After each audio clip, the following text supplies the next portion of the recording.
शास्त्र में यदि छठ के दिन शनि के मंदिर तक जा रहे हो तो एक पुष्प की 9 पंखड़ियां जरूर लेकर जाओ, या 9 पुष्प लेकर। और वो भी नहीं कर सकते, अपने घर में मां जगत जननी को 9 चावल के दाने लाल चंदन में कर कर अर्पित करो। मां को रिझाओ, देवी को रिझाओ, और शंकर की जितनी आराधना कर सकते हो, श्री शिवा नमस्तुभ्यं। किसी भी छठ के दिन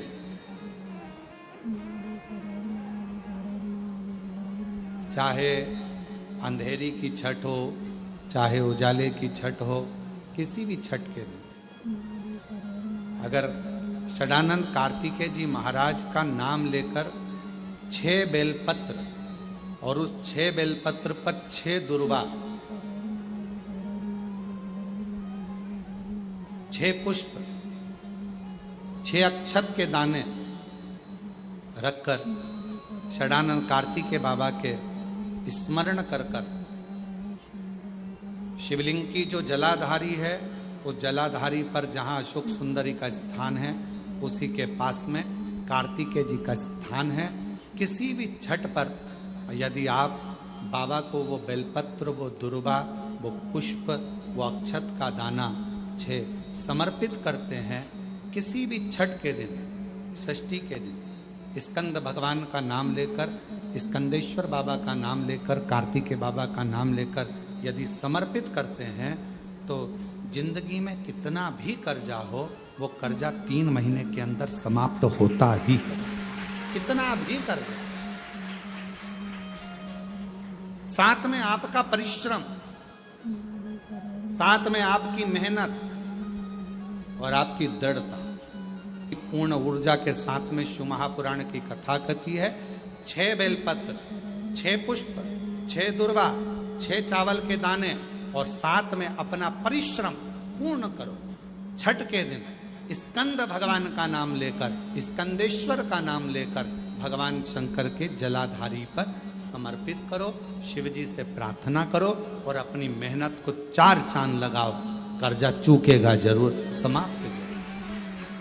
आज स्कंद षष्ठी है, तो आज के ही दिन, स्कंद षष्ठी के ही दिन एक बेलपत्र, एक दुर्वा, एक श्वेत पुष्प, सफेद फूल, स्कंद भगवान का जो स्थान है, स्कंद भगवान का जो स्थान है, उस स्थान पर एक बेलपत्र, एक दुर्वा, एक श्वेत पुष्प चढ़ाकर जल की धार को स्कंद बाबा पे समर्पित करते हुए शिवलिंग पर अगर समर्पित किया जाता है तो कितना भी, चाहे परिवार में विवाद चल रहा हो, चाहे परिवार में विवाद चल रहा हो, चाहे रिश्तेदारों में विवाद चल रहा हो, चाहे आपस में विवाद चल रहा हो, स्कंद षष्ठी के दिन अगर जल स्कंद भगवान का नाम लेकर समर्पित किया जाता है आज के दिन, तो परिवार में वापिस प्रेम बढ़ जाता है और परिवार टूटने से बच जाता है। इतना नियम स्कंद षष्ठी का, इतना क्रम शिव महापुराण के अंतर्गत। आप सभी बड़े धनभागी हैं, बड़े किस्मत वाले हैं और बड़े भाग्यशाली हैं। शिव जी की बड़ी कृपा आप सभी पर है। वर प्रदान है, आम के पल्लव में शंकर का आशीर्वाद। 11 आम के जो पत्ते जिस डाली में लगे होते हैं, वो डाली कोमल सी डाली, 11 टुकड़े महाराज एक कच्चे सूत से लपेटकर 11 बार उसका भाग, जब उसको लपेट लोगे इस तरह से इकट्ठा करके, आगे का जो भाग है 11 बार कच्चा सूत लपेटने के बाद जो भाग पीछे का, आगे का कोई भी हो, उसको शहद में डुबाकर शिव जी को समर्पित कर दो। किस जगह पर रखना है? अशोक सुंदरी वाली जगह। अशोक सुंदरी की जगह जानते हो आप लोग, पहले भी आपको बताया है, आज फिर आपको वर्णन कर दें। जैसे ये गोल जलाधारी है, ये शिवलिंग रखा है, ये 2 जहां से पानी बह रहा है बाबा के चरणारविंद, राइट में श्री गणेश जी का स्थान, लेफ्ट में कार्तिकेय का स्थान, बीच में अशोक सुंदरी की जगह। शंकर भगवान की 6 लड़कियां हैं।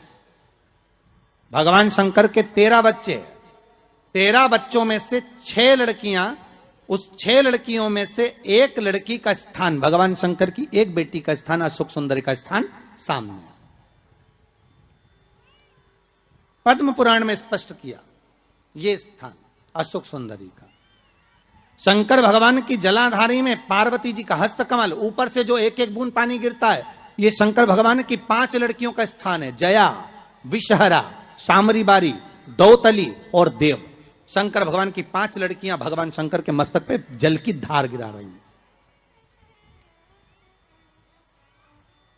बीच में जो अशोक सुंदरी का स्थान है महाराज, उस जगह पर शहद का मुख, जो शहद आपने भिंगोया है, उस शहद का मुख शंकर जी की ओर कर कर इसी चैत्र के महीने में, इन्हीं नवरात्रि में शंकर भगवान के उस अशोक सुंदरी की जगह पर शहद का भाग शिव जी की ओर रख दें।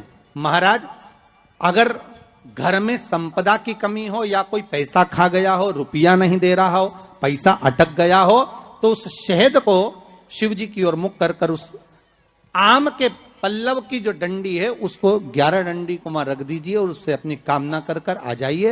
हो सके उस शहद में से थोड़ा सा शहद किसी रुमाल पर, किसी कपड़े में लगाकर उसको रख लीजिए। जिस व्यक्ति से पैसे लेना है, जिस व्यक्ति से पैसे मांग रहे हो, उससे एक बार जाकर मिल लीजिए, एक बार उसको खबर कर दीजिए। बाबा चाहेगा भोलेनाथ तो नवरात्रि में ही पैसा वापिस आ जाएगा, अगर शिव कृपा कर दे। ये बाबा की करुणा। आम का पल्लव कोई साधारण नहीं जिसको कलश के ऊपर रखा जाता है, शिव की कृपा।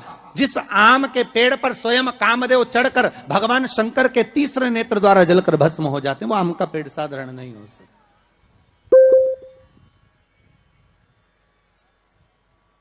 सहज नहीं है। और वैसे भी शिव शिव है। घर में ज्यादा रोग हो, बीमारी हो, ज्यादा तकलीफें आ रही हो, कष्ट बढ़ रहा हो, बीमारियां बढ़ रही हो, या भय लग रहा हो, डर लग रहा हो, हृदय चित्त में कहीं ना कहीं आपको भय का भान हो रहा हो, तो एक लोटा पानी, एक कलश में जल भर कर रख लीजिए और रात भर उसको रखे रहने दो। नवरात्रि चल रहा है, उस कलश को रात भर रखकर सुबह सुबह उस कलश में एक बेलपत्र डालकर उस जल को नीम के पेड़ के नीचे, जहां चैत्री नवरात्रि में नीम के पेड़ के नीचे सारी विद्याएं, आद्य शक्तियां, सारी देवी उस नीम के पेड़ के नीचे विराजमान रहती हैं। उस कलश में एक बेलपत्र डालकर रात भर रखकर उस जल को पूरे घर में घुमाकर उस नीम के पेड़ के नीचे समर्पित कर दीजिए। महाराज, घर में भय लगना बंद हो जाएगा, कोई बड़ी बीमारी आपको घेरेगी नहीं और उस बीमारी से, उस रोग से आप मुक्त रहेंगे।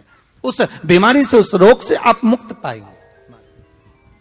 वो बीमारी आपको घेर नहीं। विश्वनाथ को कुछ नहीं चाहिए, मेरे शंकर को चाहिए क्या? अगर आपके जीवन में ऐसा लगे कि बहुत बड़ी बीमारी आ गई और आपके घर का व्यक्ति वेंटिलेटर पर पड़ा हुआ है, तो शमी के वृक्ष के फूल ले आओ 7, और शमी के वृक्ष के 7 फूल लाकर एक एक फूल शंकर भगवान को श्री शिवाय नमस्तुभ्यम कहकर उस व्यक्ति के लिए जो पड़ा हुआ है, अंतिम सांसें गिन रहा है, जिसको अटैक आ गया, अंतिम सांसों में जो गिन रहा है, उसके नाम से भगवान शंकर पर चढ़ाना प्रारंभ कर दो। मात्र 7 पुष्प, उस शमी के वृक्ष के 7 पुष्प आप शिव को समर्पित करिए, उसका नाम और गोत्र बोलकर, और भगवान शंकर का मूल मंत्र श्री शिवाय जम के बोलिए, श्री शिवाय नमस्तुभ्यम बोलकर एक एक शमी का फूल शंकर पर चढ़ाना प्रारंभ कर दो। फिर आगे वो विश्वनाथ की मर्जी है, वो प्राण कैसे लेकर वापिस आता है, उस काल से छुड़ाकर महाकाल कैसे लाता है, ये वो जाने। आपका फर्ज केवल आप अदा करिए। जब अंत में डॉक्टर भी हार जाते हैं, जब अंत में डॉक्टर भी कह देते हैं कि अब हमारे बस का नहीं है, अब तो उस परमात्मा के हाथ में, मतलब डॉक्टर को भी मालूम है कि एक और डॉक्टर बैठा हुआ है, एक डॉक्टर और है, वो बस वो थोड़ा सा दूर तो रहता है पर करीब भी बहुत है। कई लोग कहते हैं गुरुजी वो कैलाश पर रहता है बहुत, तो उनको बुलाएंगे तो आएंगे। हमने कहा कैलाश पर तो रहता ही नहीं है, जहां भक्त है वहां भगवान, वो दूर तो रहता ही नहीं। आप तो बस केवल उसको बुलाने का प्रयास करिए, आप दिल से बस उसको हाजिर, वो दिल से बुलाओ तो उसको।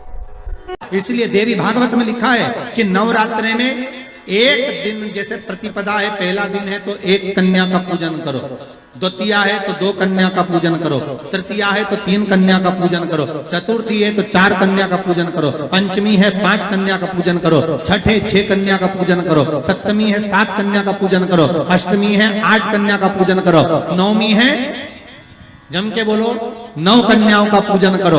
और अगर इस तरह से आप पूजन नहीं कर सकते नवरात्रि में तो 9 कन्याओं का पूजन एक साथ, या तो अष्टमी के दिन या नवमी के दिन कर दो, या मध्य में, बीच में भी आप कर सकते हो एक साथ। पर अगर आपकी कोई कामना है, आपकी कोई इच्छा है, मालूम पड़े, जैसे कई लोग कहते हैं कि हमारी इच्छा है, हमारी वो मकान नहीं बिक रहा, या हमारी वो जमीन नहीं खरीदी जा रही, या हमारी कोई कंपनी नहीं डल रही, या हमारे काम में ये अड़चन आ रही है, तो नवरात्रि में, 4 नवरात्रि में से किसी भी नवरात्रि में आप नियम बना लो कि एक कलश की स्थापना कर कर एक दिन में 1 कन्या का पूजन कर कर उसको भोजन कराना, लाल वस्त्र देना, लाल चुनरी देना, दूसरे दिन में 2 कन्याओं का पूजन कर कर लाल वस्त्र ओढ़ाना, लाल चुनरी देना, तीसरे दिन में 3, चौथे दिन में 4, 5वें दिन में 5, ऐसे 7-9 दिन तक एक एक कन्याओं के क्रम को बढ़ाते बढ़ाते बढ़ाते बढ़ाते आप उस पूजन का विधान प्रबल कर सकते।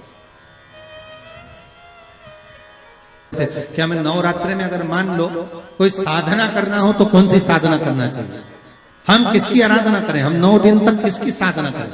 तो अगर बन सके तो देवी भागवत में सबसे सुंदर साधना यही है कि हम एक दिन में 1 कन्या के चरण धोकर पूजन कर कर उस कन्या को भोजन कराकर उसका स्मरण करें।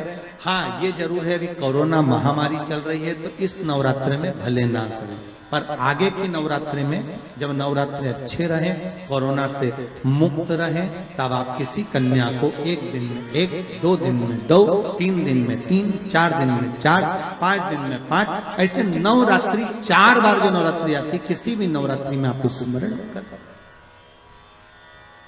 उसका फल मिलेगा।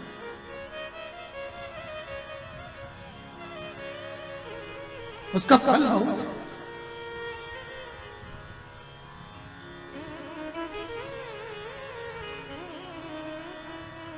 जैसे बेलपत्री का किया गया दान छिन्न नहीं माना गया। किस चीज का दान? जम के बोलिए जरा। बेलपत्री। बेलपत्री का किया गया दान छिन्न दान नहीं है, समाप्ति नहीं होती। बेलपत्री अगर आपने कोई आपसे कहा जी जी तुम्हारे यहाँ बेलपत्री लगी है, जरा 8-10 दे दोगी क्या? बिल्कुल। और उससे कहो बेलपत्र तू मत तोड़, हम तोड़ कर देते, और अपने हाथ से बेलपत्र निकाल कर उसको दो दान। ये छिन्न दान नहीं है, ये समाप्त नहीं होता। ये बेलपत्र का दान अविरल दान बढ़ता है।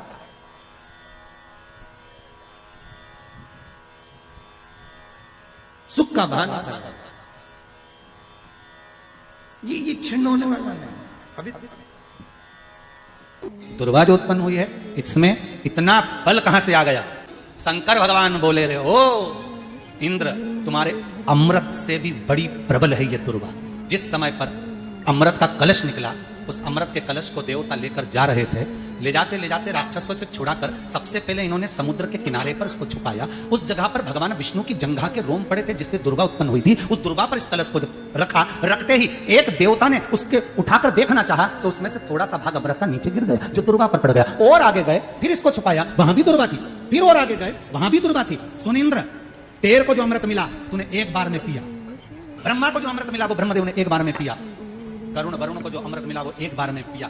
पर इस दुर्गा को जो अमृत मिला वो 5 बार मिला। इसलिए 5 दुर्गा लेकर तू गणेश के पास जा और उसको दे, क्योंकि ये 5 अमृत के कुंड से भी प्रबल है। ये 5 अमृत के कुंड से भी प्रबल है, लेकर जा तू ये दुर्गा। और इंद्र ने दुर्गा दी, गणेश जी को खिलाई। जैसे खिलाई, गणेश जी के भीतर की जो अग्नि थी वो समाप्त हो गई।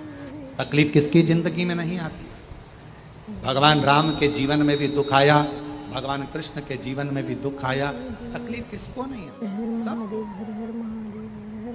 इसलिए किसी के दुख को देखकर कभी खुश मत हो। जरा सा किसी के ऊपर तकलीफ आई और सब लोग मिलकर चर्चा करने लगे, अच्छा हुआ, अच्छा हुआ, बहुत बढ़िया हुआ, ऐसा तो होना ही था, इसने तो ऐसा करा, अच्छा हुआ। ना ना, किसी को बीमारी आई कभी मत कहो कि दूसरे को बीमारी आती है ना तो दुनिया के लोग सोचते हैं कर्म का दंड भोग रहा है, और खुद को बीमारी आई फिर खुद को तकलीफ आई, फिर खुद को कष्ट आया, फिर। इसलिए कभी किसी की जिंदगी में अगर तकलीफ है तो भगवान से प्रार्थना करना, बाबा इसके जीवन में दुख आया है, भले मेरा बेरी है, कष्ट है, मेरे से लड़ता है, पर बाबा दुख समाप्त करना। जब हम सर्वे भवन्तु सुखिनः की कामना करेंगे ना, तो सबसे पहले भगवान सुख हमको देगा। सबसे पहले सुख हमें। इत्र की शीशी खोलिए, दूसरे पर इत्र लगाइए, सबसे पहले इत्र की खुशबू किसको आएगी? जम के बोलो, हमारा हाथ सुगंधित होगा क्योंकि हमने इत्र की शीशी खोली है। पहले सुगंध हमको आएगी, सामने वाले को बाद में, क्योंकि इत्र की शीशी हमने खोली है। हम जब दूसरे के लिए अच्छा बोलना प्रारंभ करेंगे तो सबसे पहले परमात्मा हमारा अच्छा करना प्रारंभ कर देगा। अच्छा महाराज का शिव महापुराण वर्णन करती है, किसी भी छठ के दिन, चाहे अंधेरी की छठ हो, चाहे उजाले की छठ हो, अगर कडानंद कार्तिकेय जी महाराज का नाम लेकर 6 बेलपत्र पर 6 दुर्वा, 6 कुश, 6 अक्षत के दाने रखकर कडानंद कार्तिकेय बाबा की स्मरण कर शिवलिंग की जो जलाधारी है, जलाधारी पर जहाँ सुख सुंदरी का स्थान है, उसी के पास में कार्तिकेय जी का स्थान है। किसी भी छठ पर यदि आप बाबा को वो बेलपत्र, वो दुर्वा, वो पुष्प, वो अक्षत का दाना, स्कंद भगवान का नाम लेकर, कार्तिकेय बाबा का नाम लेकर यदि समर्पित करते हैं, जिंदगी में कितना भी कर्जा हो, कर्जा 3 महीने के अंदर समाप्त होता ही। साथ में आपका परिश्रम, साथ में आपकी मेहनत और आपकी दृढ़ता। लोग सोचते हैं कि हमने शंकर जी को बेलपत्र समर्पित कर दी, कर्जा चुकेगा, पर साथ में मेहनत भी करना। अगर आपके घर में छोटा सा शिवलिंग विराजमान है, या आपके घर में कुबेरेश्वर धाम का कंकर है, और आपके घर में यदि शंकर भगवान का शिवलिंग है, या सीहोर का रुद्राक्ष हो, या शंकर भगवान का शिवलिंग हो, या कंकर शंकर हो, तो निवेदन है, जहां पर भी शिवलिंग आपके घर में विराजमान है, अगर छोटी सी कटोरी में एक बेलपत्र को आप नीचे रखिए, छोटी सी कटोरी उस बेलपत्र के ऊपर रखकर उसमें थोड़ा सा मधु, शहद, शंकर भगवान की साक्षी में शिव जी के सामने अगर शुक्रवार रखना प्रारंभ कर दो, धीरे धीरे संपदा की वृद्धि अपने आप होना प्रारंभ हो जाए। मधु, इसलिए आज भी नियम है, जिसके घर में संपदा की कमी होती है, जिसके घर में कर्जा बढ़ जाता है, लक्ष्मी नहीं आती, बहुत टेंशन की जिंदगी जीता है मनुष्य, व्यापार चल नहीं रहा, बहुत तकलीफ का जीवन चल रहा होता है, तो आज भी नियम है महाराज, ये सोमवार, शुक्रवार, ये 2 बार ऐसे हैं, इन 2 बार को यदि कटोरी में थोड़ा सा शहद रखकर, मधु रखकर यदि लक्ष्मी जी का स्मरण किया जाए, और माता लक्ष्मी जी का स्मरण कर एक लाल पुष्प उस कटोरी के सम्मुख में माता लक्ष्मी का नाम लेकर रखा जाए, और बाद में वही शहद, वही मधु और वही पुष्प शुक्रवार के दिन पूजन करें, शनिवार के दिन उस मधु का, उस पुष्प का विसर्जन करें, सोमवार के दिन पूजन करें लक्ष्मी जी का स्मरण कर कर, और मंगलवार के दिन अगर विसर्जन करें, 5 या 7 सोमवार या शुक्रवार को यदि आप मधु का भोग लक्ष्मी जी को लगाना प्रारंभ कर दें, शिव का नाम स्मरण कर कर, तो उसके घर में कभी संपदा की कमी नहीं होती, लक्ष्मी उस संपदा को। तो यदि नारायण भगवान को भी प्रसन्न करना है तो मुख से क्या कहना पड़ेगा? नमस्तुभ्यम कहते हैं तो आपको लगता होगा कि शंकर भगवान खुश होते हैं, पर शिव महापुराण की कथा कहती है, श्री शिवाय नमस्तुभ्यम जब हम बोलते हैं, ओम नमः शिवाय जब हम बोलते हैं, नमः शिवाय जब हम बोलते हैं, शंकर जी को 1 लोटा जल जब हम चढ़ाते हैं, तो शिव जी से ज्यादा प्रसन्न भगवान नारायण हो जाते हैं, भगवान विष्णु। तो यदि नारायण भगवान को भी प्रसन्न करना है तो मुख से क्या कहना पड़ेगा? श्री शिवाय नमस्तु